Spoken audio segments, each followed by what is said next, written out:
Ode to Duty by William Wordsworth, published in 1807, from the Cambridge History of English and American Literature. Wordsworth's Ode to Duty, produced at the turning point of his career, is full of import and significance.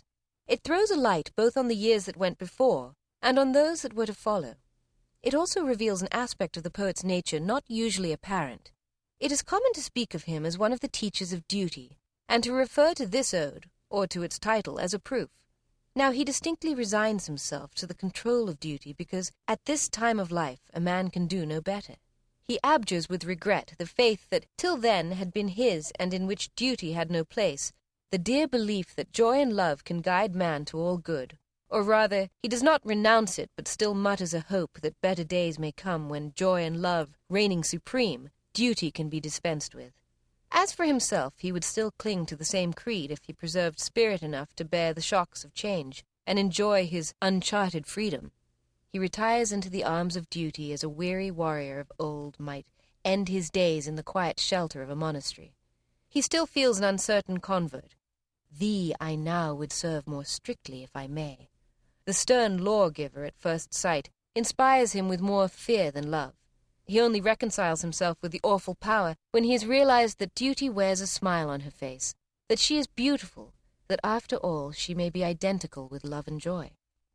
Flowers laugh before thee on their beds, and fragrance in thy footing treads.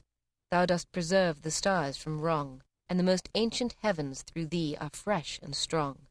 A noble stanza, the loftiest of a poem signalized by the almost plaintive appeal that is heard throughout, and by the longing, lingering look cast behind. The Ode to Duty seems to have been written just before the death of his brother John. He expressly says that he is still untried and moved by no disturbance of soul. When the trial came that darkened the world for him, Wordsworth made his chief task to struggle against grief. He resolutely bade farewell to the heart that lives alone, housed in a dream. He welcomed fortitude and patient cheer. He called his former creed an illusion. His themes now, more exclusively than before, will be the sorrows and tragedies of life. But he must find blessed consolations in distress. He must tell of melancholy fear subdued by faith. The consequence is that his exploration of human woes will henceforth be guarded and cautious. He now lacks the bold spirit of youth that can haunt the worst infected places without giving a thought to the danger of contagion. He is the depressed visitor of the sick, who must needs beware and be provided with preservatives. He could no longer offer such harrowing pictures of misery as those to be found in his ruined cottage, or even in his admirable Michael from 1800. His diminished vitality makes it necessary for him to ward off dejection. Ode to Duty by William Wordsworth.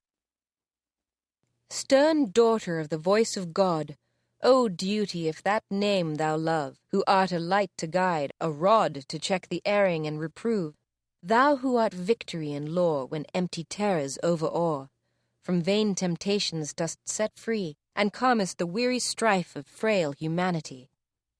There are who ask not if thine eye be on them, who in love and truth, where no misgivings is, rely upon the genial sense of youth.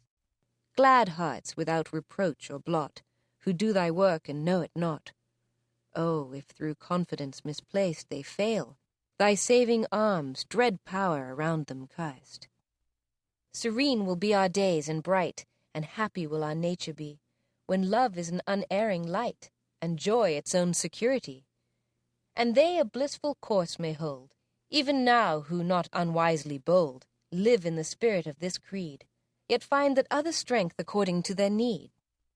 I, loving freedom and untried, no sport of every random gust, yet being to myself a guide, too blindly have reposed my trust. And oft when in my heart was heard thy timely mandate, I deferred the task in smoother walks to stray, but thee I now would serve more strictly if I may. Through no disturbance of my soul, or strong compunction in me wrought, I supplicate for thy control, but in the quietness of thought. Me this uncharted freedom tires, I feel the weight of chance desires. My hopes no more must change their name, I long for a repose which ever is the same.